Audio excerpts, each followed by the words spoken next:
സംസ്ഥാന ഭാരവാഹി പട്ടിക ബി.ജെ.പി. പ്രഖ്യാപിച്ചു. അതോടെ തന്നെ ചില പ്രശ്നങ്ങൾ എന്നാണ് ഇപ്പോൾ പരാതി കേൾക്കുന്നത്. ഈ പട്ടിക പ്രഖ്യാപിച്ചത് സംസ്ഥാന പ്രസിഡന്റ് രാജീവ് ചന്ദ്രശേഖറാണ്. എം.ടി. രമേശ്, ശോഭാ സുരേന്ദ്രൻ, എസ് സുരേഷ്, അനൂപ് ആന്റണി എന്നിവർ ജനറൽ സെക്രട്ടറിമാരായി, ഷോൺ ജോർജ് മുൻ IPS ഉദ്യോഗസ്ഥ ആർ ശ്രീലേഖ തുടങ്ങിയവർ വൈസ് പ്രസിഡന്റുമാരാണ്. 24 ബ്രേക്കിംഗ്. മുരളീധര സുരേന്ദ്രപക്ഷത്തെ വെട്ടിനിരത്തി ബി.ജെ.പി. സംസ്ഥാന അധ്യക്ഷൻ രാജീവ് ചന്ദ്രശേഖർ സംസ്ഥാന ഭാരവാഹികളെ പ്രഖ്യാപിച്ചു. P.K. കൃഷ്ണദാസ് പക്ഷത്തെ പ്രമുഖരും രാജീവ് ചന്ദ്രശേഖറിന്റെ വിശ്വസ്തരും ഉൾപ്പെടുന്നതാണ് പുതിയ ടീം. P.K. കൃഷ്ണദാസ് പക്ഷത്തെ കരുത്തൻ എം.ടി. രമേശ് ജനറൽ സെക്രട്ടറി സ്ഥാനത്ത് തുടരും. ശോഭാ സുരേന്ദ്രൻ, അഡ്വക്കേറ്റ് എസ് സുരേഷ്, അനൂപ് ആന്റണി എന്നിവർ പുതിയ ജനറൽ സെക്രട്ടറിമാർ. എസ് സുരേഷും Anoop ആന്റണിയും Rajeev ചന്ദ്രശേഖറിന്റെ വിശ്വസ്തർ.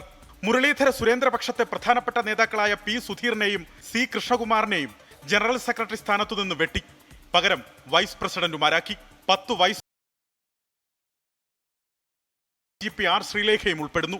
Doctor K.S. Radhakrishnan, C. Sadanandan, B. Gopalakrishnan, doctor Abdul Salam, K. Soman, K. Aneesh Kumar എന്നിവരാണ് മറ്റു വൈസ് പ്രസിഡന്റുമാർ.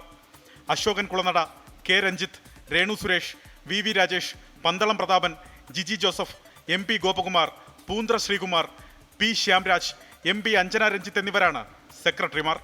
E. കൃഷ്ണദാസ് ട്രഷററും T.P. ജയചന്ദ്രൻ മുഖ്യ വക്താവുമാണ്. നഷ്ടം നേരിട്ടതിൽ A.N. രാധാകൃഷ്ണൻ വിഭാഗവും ഉൾപ്പെടുന്നു. മധ്യകേരളത്തിൽ നിന്നുള്ള മുതിർന്ന നേതാവായ A.N. രാധാകൃഷ്ണനെ സംസ്ഥാന ഉപാധ്യക്ഷ സ്ഥാനത്തു നിന്ന് നീക്കി. ഭാരവാഹി പട്ടിക സംബന്ധിച്ച് V. മുരളീധര പക്ഷത്തിന് കടുത്ത എതിർപ്പ് നിലനിൽക്കുന്നതിനിടെ രാജീവ് ചന്ദ്രശേഖരനെതിരെ പാളയത്തിൽ പടയും തുടങ്ങി. ബി.ജെ.പി. സംസ്ഥാന പാനലിസ്റ്റ് ഗ്രൂപ്പിൽ നിന്ന് PR ശിവശങ്കർ ലെഫ്റ്റ് അടിച്ചു. പുതിയ ഭാരവാഹി പട്ടികയിൽ മുഖ്യ വക്താവാകുമെന്ന് കരുതിയിരുന്ന നേതാവാണ് PR ശിവശങ്കർ.